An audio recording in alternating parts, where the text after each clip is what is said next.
Oh, too late. Hello! Hello, everyone. We were planning on something very special to introduce the new person with us, but we actually failed on the timing. So, hi, everyone. I'm not Queen one of your community managers. You guys know this guy. McLean, gameplay programmer, design guy, memer. And then we have a new face with us today. Who are you? I'm Deja Vu's dad. Hi. I'm Jeff. I'm a dev tester on Dead by Daylight. Awesome. Thanks for joining us today. My pleasure. Jeff. I'll go over the mods. Thank you to mods for being here. So we have Metal D, Peanuts, PS Fix, Shiroku, Suggestive, Vorfitis, and also Clyde. Some CMs mixed in there. Thank you, Francois and Bjorn, for helping us out with the setup. Welcome, everyone. So, again, we're going to go back to Jeff. Orvat's not here. He's on vacation. Lucky dude. Lucky dude. Indeed. And so Jeff is nice enough to show up and come and talk to us about what is a QA dev tester. Yeah. I'm no longer anonymous. I failed. Well, to put it simply, QA testers usually test the game on a very baseline kind of way. So they'll make sure that things work properly, and they usually have like these checklists that they have to do. And a dev tester has like the advantage or the opportunity to work more closely with the devs, and they usually have more technical knowledge, either for tools or the game itself or just in general. And an example I could give for that is that recently we, on the PTB actually, we reworked the hook density for all the maps. Matt Walker, our level designer, did that. And I've been working with him closely to try to find a sweet spot for, well, especially with the Sabotage, where you don't have too many hooks, where you have two survivors facing each other, sipping tea together and shit. But you don't also have these zones where you sabo one hook and then you can just stay in that corner and stay slugged forever and the killer can't hook you. So basically you're working closely with designers. So yes. that's super cool. With McLean as well. Yeah. So so thank you for joining us. Today, you. basically, we were supposed to have a video, so a Q&A video. Instead, we're doing a live stream because some stuff didn't work for the video. But we're here. Hi. Hi. So this is a prepared Q&A about specifically about questions on the PTB. So this is what we're going to talk about today. Let's start with the hot topics, guys. Hot topics. What about Decisive Strike? Why was it not on the PTB? So I think we can still see some images. I think we've got something for this. We do. Oh, I think we had another one. Yeah. I think it was the first one. The first one. Yes. Oh yeah, that's the one. This is, yes. Okay, there See, we go. that explains everything. Okay, so Decisive Strike. All right, so what almost happened? Okay, yeah. What did happen Now we can talk about it. on Decisive Strike here? So, okay, that's enough Claudette. That's enough. Get out of here. Yeah. Okay, so we have... Yeah, we can have the second. We're all ready, guys. All prepared. This is perfect. This is fine. Okay, so Decisive Strike. This is something that we at one point went as far as to promise would be in this patch. Yeah. Oh, yeah. We did. We did. I think I sat right here and promised that Decisive Strike would be in the mid-chapter patch. And then I repeated it on forums, and we answered questions about it, and we were like, yes, we are confident this is going to come in the mid-chapter patch. So what happened?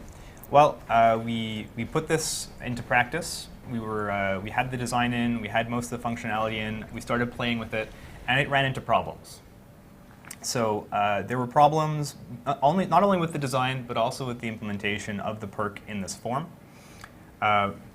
So the problems that we ran into were that the perk in this form was still not terribly accessible, which is that it doesn't fix the problem that, okay, you need to hit a great skill check to do it, which is okay if the reward is very great. But this is a version of Decisive Strike with a weaker reward. In fact, that was one of the problems. The perk feels unrewarding when used successfully. Usually you have to hit your hard skill check, and then you get a very exciting moment when you fly off the shoulder. You no longer have that. The perk had another problem in which it required a lot of organized teamwork to make the most of it. We get a lot of complaints about the difference in feeling when you're facing a organized, say, survive with friends group compared to regular players. And this seemed like a perk that would really be targeted for the group players. We can see McLean explaining all this. Now, I think the thank you. Now you can see me reading Yes. my notes. Yes, then we can see. We also ran into problems with animation for this new version of the perk. It didn't seem like a lot at first to say that you wouldn't drop the survivor, but in fact it required whole new sets of animation for essentially every single killer. Now we often do things that require new animation for every killer, but not necessarily for a single perk. And so after figuring that we weren't as hot about this design as we originally felt, and seeing how much work it would take to complete the perk in this state, we decided we're not going to go forward with this version. So we tested this version, though. We did. Okay. And it was not reaching what we wanted for a result. That's right. So thank you for, hopefully we're going to get a little bit more detail on this on forums soon. Yeah, as soon as we have more details to share about what's happening with this perk, we'll share them. It is still like our #1 priority in terms of perk changes. So something is coming with Decisive Strike. It's going to come as soon as we can get it. And I'm really bummed out that we couldn't get it in time for this patch. It's still on the top of the reworks, Yeah. right? Okay. Awesome. Second hot topic. The other thing that's not in the patch. The other thing that's not in the patch. How about Freddy changes? I think we have something for that. God. Yeah, that's right. Okay. Thank you, Ross, for sure. Yeah, that's okay. Actually, I think we have something else for this. Do we? Ah. Yeah. I mean, that explains it. No, wait, no, that's wrong. Okay, no, take that down. That's not right. Okay. So what's happening with Freddy is we're sticking with, it's still the next killer to get revisited. I'm not sure if we ever explicitly said it was going to be in this patch. No, but it's very understandable considering the pattern that we've had so far. Freddy is the next one to get one of these reworks. I'm super excited about it. Does that mean any other killer will not receive any other changes in the meantime? Oh, we can't rule out small tweaks here and there, but no one's getting one of these big patches until Freddy. So yeah, it's understandable that people thought it was coming for mid-chapter. Yeah. It was never announced to be, and but yeah, since we had reworks like Trapper, Hag, Wraith, so it felt like it was going to be one at every single patch. Yeah. It is not the case, sadly. But yeah, this is the reason why Freddy was not included in the mid-chapter patch. I would love it if it were, but it's not. Yes. What we said was the next in line for a rework. Yeah. All right. That was a question we had on the forums. I know Jeff brought a little image for it. This was a question we had in a forum. A lot of quality of life changes. Yeah. Well, basically the question was asking if we were ever planning on putting add-ons in the HUD somewhere while you're in-game. And so for people who are not on the PTB or cannot be on the PTB, I grabbed the screenshot so you can see. Now you can go in-game and never wonder which add-ons you have. They will be shown in the HUD. Yes, that's awesome. Thank you so much. Other changes for quality of life. There was also a big color change for the flashlights. That's right. line. Oh, yes. I don't So- think I we didn't bring brought that, any though. flashlight footage. We didn't bring the footage, but it Darn. changed a lot. So Did. It did. It's out there online if you guys want. If you're curious about this, there were big changes to the special effects for flashlights, not only for the flashlight beam, but for the blind effect itself. These don't change how you get blinded or how long you get blinded for or anything like that.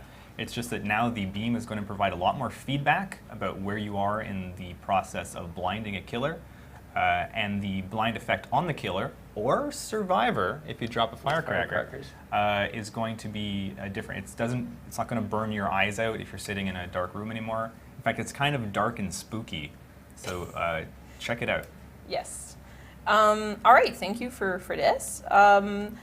So there was a lot of question about why did we change NOED and botany knowledge? So why were there changes to the other tiers? Yeah, Jeff.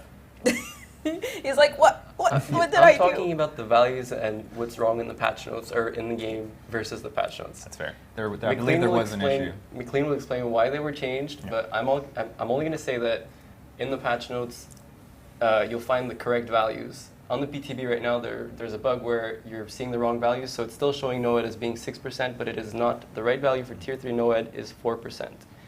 Same goes for botany knowledge. The values that you see on the PTB, on the tooltip description, is not the right one. The right ones are in the patch notes. Yeah. So why yeah. did we change them? Well, so the actual changes that we made to hex no one escapes death were just to even out the differences between the levels. Since the defining feature of that perk, I think everyone agrees, is the one-shot mechanic. It makes sense to just put that on all the levels and then find something else to increase in power as the perk increases in level. We went through a lot of different iterations, and unfortunately some incorrect values got put into the descriptions of the perk. So it says 6%, which would be like for the top rank. We didn't want to increase the power of NOED in any way. We kind of wanted just to leave it alone for now. So it accidentally got a description of 6% extra speed at the top end, which is wrong. In the game and in the patch notes, it says 4%. Or sorry, in the game's like files, it actually does 4%, but the description says 6. So anyway, sorry about that. It'll all be cleared up soon. And I think botany knowledge. In fact, Yeah, I think we've got some slides for this. There we Yes. go. Awesome. Botany knowledge also has an incorrect description. These are the new numbers. 11, 22, and 33% extra healing. And that is a buff for botany knowledge. So everyone get out there and heal. Well, which is also a good segue for the next question. Yeah. Healing changes. So healing and recovery changes, Yeah. which is under slugging changes. Slugging. Basically, we were like, yeah, we're looking into, nerfing self-care. But at the end, we didn't touch self-care. We touched the entire healing. Yep. So what were the thought behind that? Well, let's bring up the numbers, and I'll talk about it while we do that. All right. So what we ended up doing was a adjustment of a bunch of numbers in the game. The point was to try to extend matches a bit by having survivors do things other than generators, because there is a general, I'll go so far as to say a general consensus Yes. that matches can go too fast when survivors are laser focused on their objectives. They're not doing anything wrong by doing the generators. It's what's expected of them. So still there's this feeling that they can go too fast, not enough interesting things can happen in a game. So in order to get games to last longer without just extending generator time, because I don't think many people would like that, we're looking at different ways, quick ways, because there's really cool, exciting stuff coming in the future. But in the meantime, what can we do to extend the length of a game in an organic fashion without going to generators? And one of the things we looked at was having killers be able to apply more pressure on survivors by making healing take longer. So a killer can, through regular gameplay, hit survivors, and it's going to take them more time to recover through healing than it did before. So this is the general idea. We just want killers to be able to gain more time by hitting people. And when we do that, there's a lot of other numbers that are associated with it that are going to need to be adjusted. You know, we took a hard look at all the various things that are associated with this and said, how should they be changed to reflect this? The top one was mangled. We don't want healing time to be able to get multiplied out into infinity with all kinds of stacking effects. So we took mangled down a little bit. It also comes out to some nice even numbers, 16 to 20 seconds, very satisfying. Things like the medkits and their add-ons, we went in and adjusted the number of charges. So don't worry, your brown medkit can still heal you. It's been adjusted to 16 charges. It just takes longer.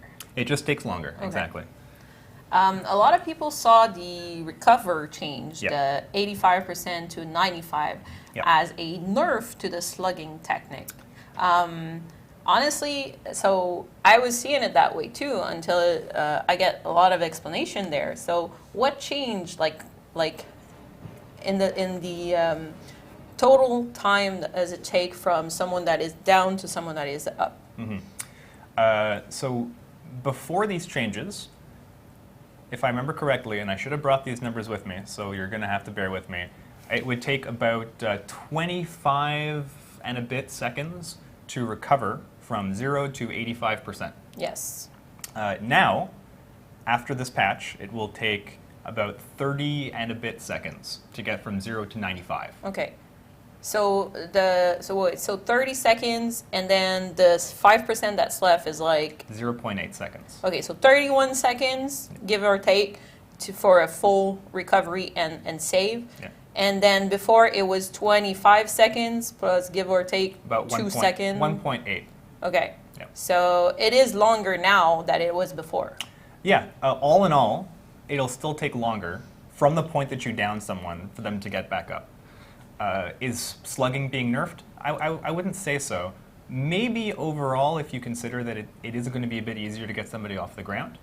But you're going to have to wait But longer, they have to wait so longer. killers have a longer time to do other things. Exactly.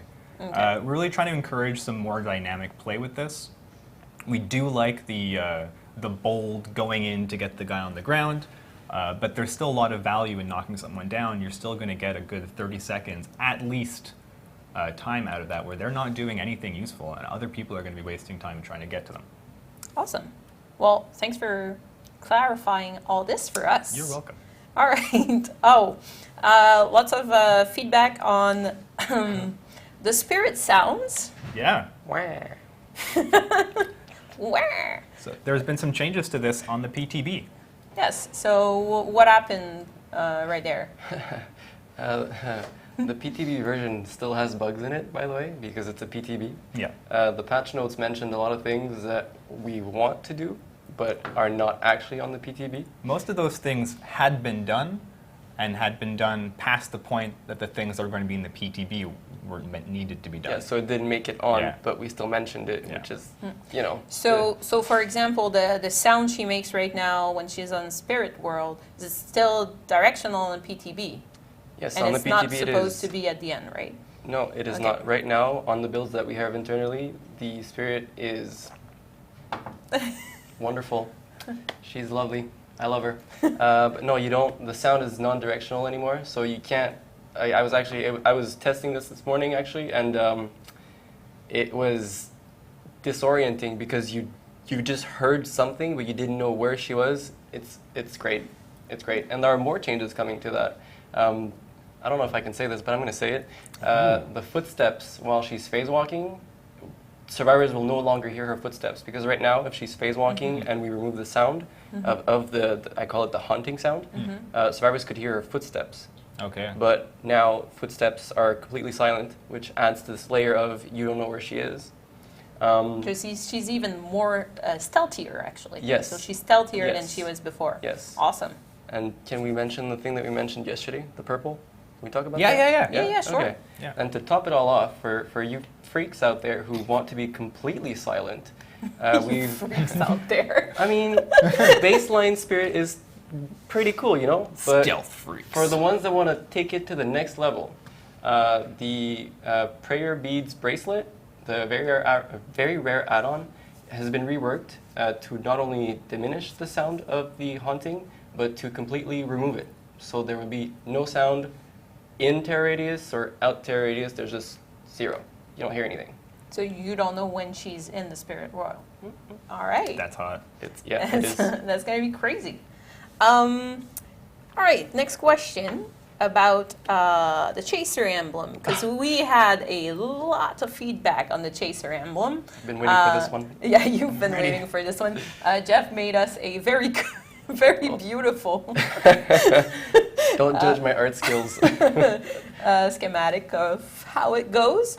So, Chaser emblem around the hook. So, what we understand from the patch note right now is that, wait, as a killer, I'm going to get punished for being around the hook now. Yeah. What is it with that? It's not actually the case. You won't actually be punished. There are some conditions that weren't mentioned in the patch notes. So as you can see over here, this is on a 16-meter proximity threshold. Yes. So if you are closer to the hook within 8 meters of it, the penalty is very, very big. And if you're between 8 and 16 meters, it's less important, but there's still a penalty. And then there's also the fact that, a lot of people were saying, well, what happens if people, if the survivors are hook diving and they're, just staying around the hook? So basically, people thought they were going to be punished for something they had no control over. Yes, but that's not the case. If another survivor is within 16 meters of the hook and you are as well, there is no penalty applied.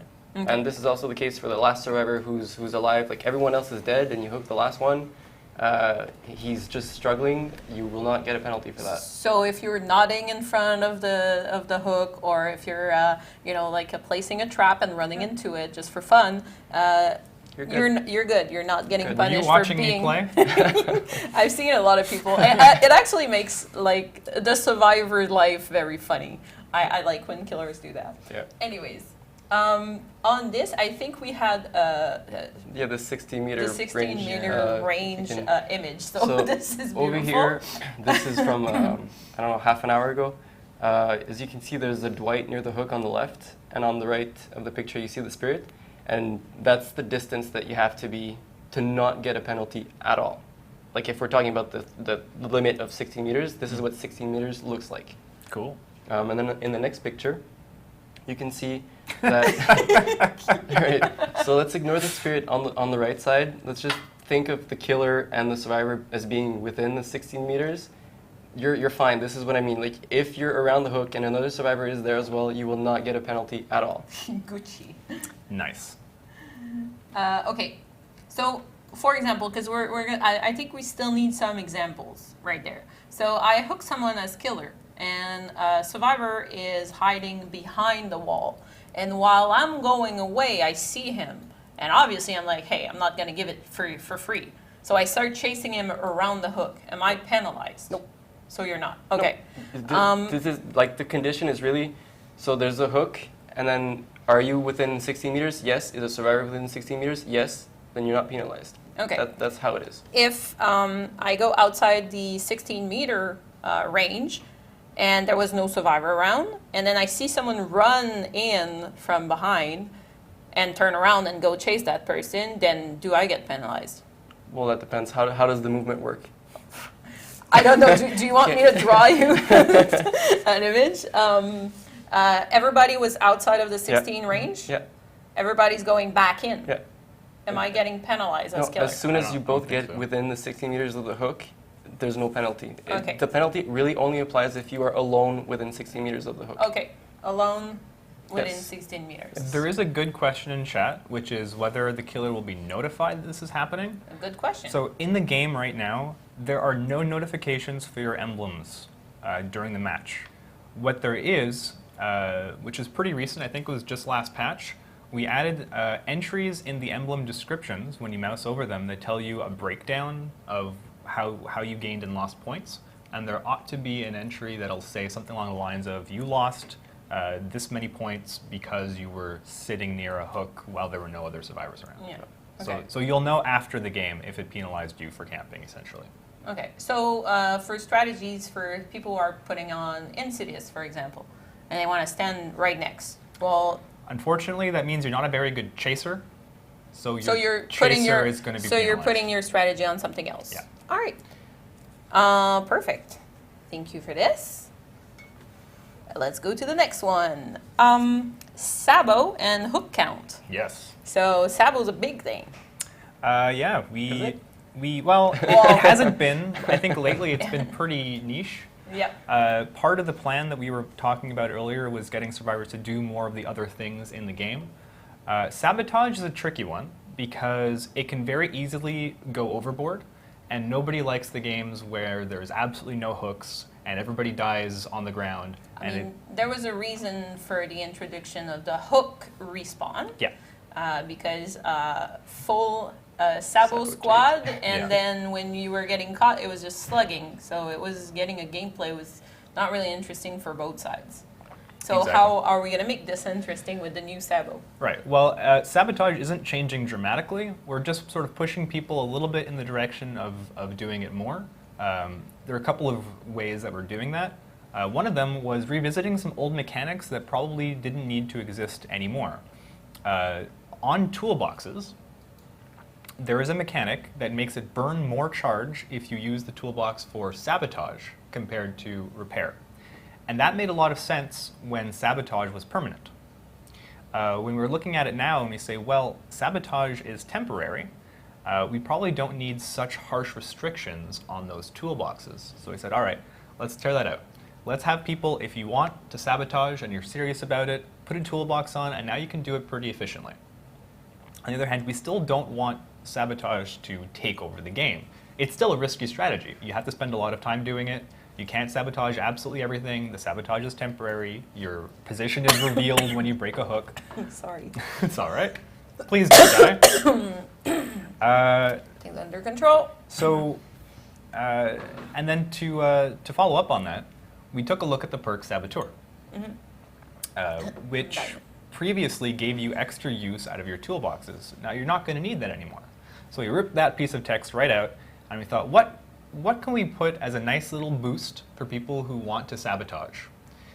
So we put in a little bit of extra sabotage time. Back in the day, originally when the game came out, sabotaged items remained sabotaged the whole game. Then we came in later and added the fact that hooks will regenerate after 3 minutes. So the new Saboteur perk will increase the amount of time that something stays sabotaged for. Now I think the first iteration in the PTB had an extra 60 seconds. Something like that. We toned it down to 30 in the most recent. So I'm not sure. I think the patch notes that were put up still say 60, but when it comes out, most likely it'll be the version that has 30 seconds on it. I can tell you that in a second. Well, okay. That's great. We can go over maybe. Well, let's continue yeah. while we're at it. So the other issue is that at the same time, we finally got some tools, which you and Matt Walker were working on, to control. Not working on the tools, just we're working with the tools. Yes. Fair enough. To better control the density of hooks on a map. Do you want to tell us some stuff about that? I can try. I mean, you can do it, Jeff. I can try. I can do it. So basically, if you go and play on the live servers, we actually looked at the data yesterday, and we got some numbers. And I'll just take the worst one because it's so bad. Yeah. But basically, the maps on live have a set or one specific number of hooks that they have to spawn. So, for instance, on I think it was Grim Banshee or the Pale Rose, there were 21 hooks. Wow. Yeah, that's 21 a lot. hooks. Yeah, so when you have two survivors facing each other on a hook, just kind of chilling there, this is the reason why we asked for this tool, so that we can have a hook count that is not, terrible for the killer, but that isn't terrible for the survivor either. Mm-hmm. So that's where we came in, and we're actually still tweaking the numbers. So what you see on the PTB might change, but it looks to me, and probably to others as well, that it's a better number for the health of the game. As far as the sabotage changes go, maybe it needs a bit more hooks, but I think it's going in the right direction. So there was a question about the interaction between Sabo and Hangman's Trick. Yeah. So basically that's a question. I can answer that. Yes. So Hangman's Trick, the way that it works is it reduces the base amount, essentially. It reduces it from 3 minutes to 10 seconds. And then Sabotage is added afterwards. So if I have Saboteur and you have Hangman's Trick and I break your hook, it'll stay broken for 40 seconds. Okay. Well, that's pretty short. It is pretty short. All right. One of the reasons we felt comfortable pushing Sabotage more than we have in the past is that we believe there are a lot of tools for killers to fight that kind of strategy between Franklin's Demise and Hangman's Trick and Iron Grasp and Agitation. I don't think that Sabo squads will be able to completely take over the game. Every once in a while, if people aren't prepared, a well-timed Sabo squad might be able to come in and steal the game. And we're okay with weird things like that happening now and then. What we don't want is for that to become the meta, what you see every game, and I really, at this point, don't believe that will happen. All right. I think also that with the change with the hooks, actually, having a better distribution means that killer needs to choose where he's going to go. Yes. So it's kind of like more relevant to use Sabo in this case. The way I compare it, or what I compare it to is pallets. Pallets are a resource. You don't go around and just throw them down. You have to think about it when you use them. Don't use the got palette in the first minute of the game, please. Got palette is the shack palette, by the way. So hooks, in this case, with this change, is exactly that. It's a resource that the killer has to think about. Like, if I go and use this hook in that corner, well, if I slug or down someone in that corner, I can't hook them in there anymore. So I have to like try to strategize which hooks do I want to keep and which ones do I not want to keep. All right. We're not going to talk about the dreaded Coldwind farm Oh yeah. house. Anyways, we don't talk about the dark we days. don't talk about this. All right, let's go over vaults because there was changes to the vaults, the survivor vaults, and let's forget about the very slow vault and talk more about the medium and fast vault, Sure. or medium vault, also called What? the slow vault of death. The slow vault of death. So this is I find one of the confusing features of Dead by Daylight for a new player. Yes. You think, here's a window, I'm going to jump over it. Only in Dead by Daylight, you can do so in 3 different ways, which is even a departure from the other weird stuff we have, which you can do fast or slow depending on whether you're holding Vacuum. your run key, right? Shift for most of us on PC. On a window, you can go over it slowly and quietly, or quickly and loudly, or you can run at it like a maniac and fly through it. Like a maniac. So I think the community tends to refer to these as slow, medium, and fast vaults, except when they were going for a fast vault and didn't get it, in which case they always call it a slow vault, even if that's not what it is, but it's sure what it feels like. So I'm actually going to call the fastest vault a running vault.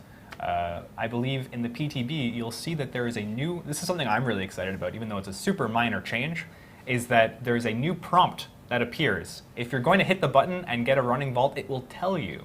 So if you've got really quick eyes, you're really paying attention, and you want to know how to time your vaults, you can actually watch for the change in the prompt.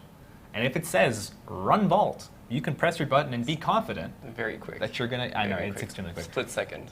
Well, if you're running at it from an angle and you're trying to do a maneuver, it's very quick. If you're running at it straight, Yeah, then you'll see it and it won't be a problem. I think we have videos to show a little bit what we're going on about Well- slow vault, fast vaults. This is not from the PTB. This is from our work in progress. We can probably just let this run for a while if you want. I'll explain what we did for vaults and why. Previously, we had a window vault mechanic, or rather a mechanic to determine whether you'd get the run vault, which was based on quite a large number of factors. And it was making it very difficult to get clear rules for level design, because we are getting very serious about level design reworks these days. And we need some metrics that we can rely on. For example, we need metrics like if there is debris within 1.5 meters of a window, you should not be able to window vault it. So wait, so this is Jeff right vault. now what you guys are. Oh, this is the Jeff vault. This is the infamous Okay, Jeff vault. let's please tell everyone that we're not going back to vacuum vaults right now We're because not. the chat is going a little bit crazy. You- This is called the Jeff Vault. This Jeff is the vault. Jeff vault. This is a wonderful clip that really helped us work on the vault, because this is something we never want to see happen. This crazy sliding run vault. Thank you. This should So ne- this is exactly what I was going Yeah. to. We are not going to do this. Yeah. This was denied.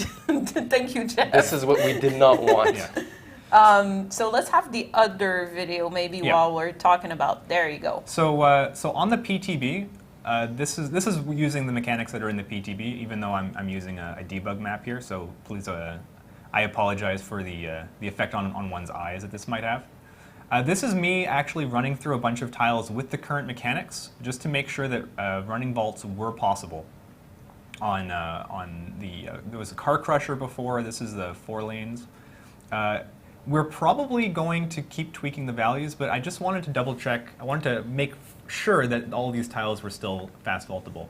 I'm going to back up a little bit about why we got into this. So we needed to get a simpler version that we could really accurately predict and build levels properly from. So that involved reducing the number of variables involved and getting a system that was simpler and easier to work with, which is what we came up with. That's in the PTB right now. The numbers that we're using to determine whether you can or can't running vault are still being tweaked. Okay. So this is with what's on the PTB right now. Some players are coming and telling me that they couldn't fast vault on the car crusher here, so I wanted to double check that you could.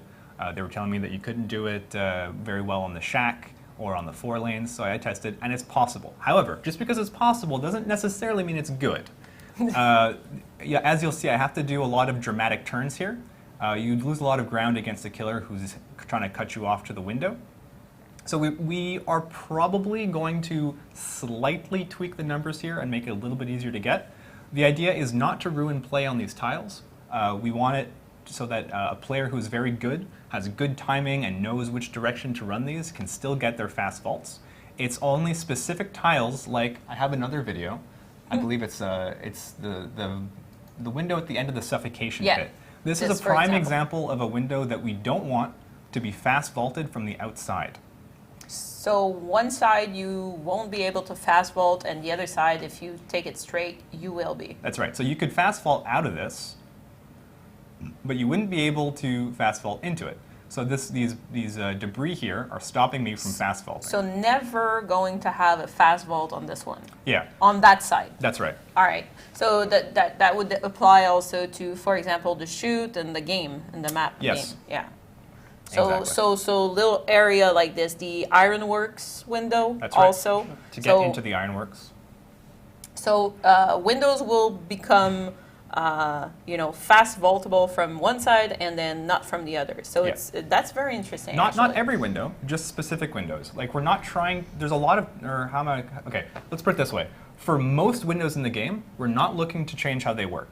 We're really looking for specific windows. We want to be able to set up specific scenarios. So we do want your feedback about this, about how these tiles feel to play after the change. You can tell us how it feels in the PTB, although the consensus so far has been that it's too restrictive, and we've been listening and still tweaking values with that. And it's something we're going to keep an eye on in the future. All right. And then after some feedback, so let's go back to Huntress hatchets. So the reason why we're talking about Huntress hatchets today, even if it's been reverted, is I wanted to go back on why we did the change and why did we revert it, and what was the idea behind it, and what did it show us in a larger scale. So, hey guys, what's up with the Huntress? Jeff, I think this started with you. He's looking at the wall like, what? Oh, Talk to me? okay, sure. Yeah, actually, hi, I'm the culprit. See, I have this tendency that I want to always help everyone and make the game better and improve it to the point where everyone's happy and you never get a toxic game. It's oh just boy, really I have fun. bad news for you. Ergo se say. So the hatchet thing, it started with me browsing the forums, and I compile these things sometimes where, oh, I see 1 report, oh, I see 2 reports, oh, 3, 4, 5, and so on and so forth. And so with the hatchets, what I did see often is that you get like these weird hits where you question, the Huntress. You're like, well, how did you hit me? I was hidden behind this. Why did you hit my I was behind a tree. I was behind a rock. Behind a car. Well, car not applicable anymore really because we fixed them. But behind a tree. So then I bugged it, and it was sent to the devs, the programmers, and they looked into it and they did a fix. Yep. And you can probably. I'll talk a little bit about this fix that happened. So we can bring up, I think it's the before hitbox of the hatchet. So this, we're revealing some internal secrets today. This is what the hatchet hitbox used to look like and looks like now. What you'll see in the very middle, there's a small red sphere. That's what collides with the environment. So the red sphere in the middle, Yeah. right? So that's what hits walls. The sphere on the outside, that's what hits survivors. So Why is it so large? So can you? there are reasons why it's so large. We're gonna get to it. Now there are great performance advantages for having a sphere compared to other things. It's much simpler, easier to calculate, blah blah blah. But in general, this was working mostly. It led to some weird hits in certain circumstances. I'm sorry, but Huntress throws hand grenades. Pretty much. So the reason why survivors were getting hit in really weird ways is the spherical shape. such that you could easily hit with all that space to either side of the hatchet because it's a sphere. So when it came time to fix this bug, we said, okay, this was nice and simple and it mostly worked, but it's really causing these problems, which we're getting all these reports about. So let's go ahead and get a realistic hitbox and give it a shot. Yes. There we go. So we changed it to this. So that was the hitbox that got so much feedback when we changed it. Yeah. So I don't see anymore the little red thing. Is it still there? No, or? that's just because of the way I took the screenshot. Okay, okay. In fact, that's kind of an interesting point. When we put this out, I started getting feedback from players that they were able to do trick shots with the hatchet through all kinds of things, like a small hole, put it through. And I was asking myself if I was crazy because you could always do that. I think many people didn't try because they assumed that the hitbox was so big. They didn't realize there's a difference between the zone that it can hit survivors and the zone that it hits environment. So there's the large round hitbox, or the yellow hitbox right here, is the one for hitting survivors. Yep. And then the small one that was in the middle was the one for hitting environment. Yep. So this is where the problem begins. This is where the problem begins. And of course, the obvious solution, which is to use the same collision for both, resulted essentially in your hatchet being destroyed by environment everywhere you go. So if you always wanted to have your hatchet destroyed by a tree a foot to the side of it, you would have liked this. Otherwise, you would not have enjoyed this at all. So what we ended up doing is we reverted this change because we were getting a lot of feedback from Huntress players. They were not having fun throwing hatchets anymore. We listened, put it back to the sphere, and but that's not the end of the story because this is still a real problem that we take seriously. Now, as many people in the chat have already figured out, congratulations. The problem has more to do with the survivor hitboxes and how they interact with the hatchet. We have a picture for this. So here's, for those of you who are curious, here it is. Here is the survivor hitbox. And I'll tell a little story about why it is the way it is. This hitbox was concocted for the lunge attack, right? For your melee attack. Because this essentially what we're checking in Dead by Daylight is basically whether you were close enough.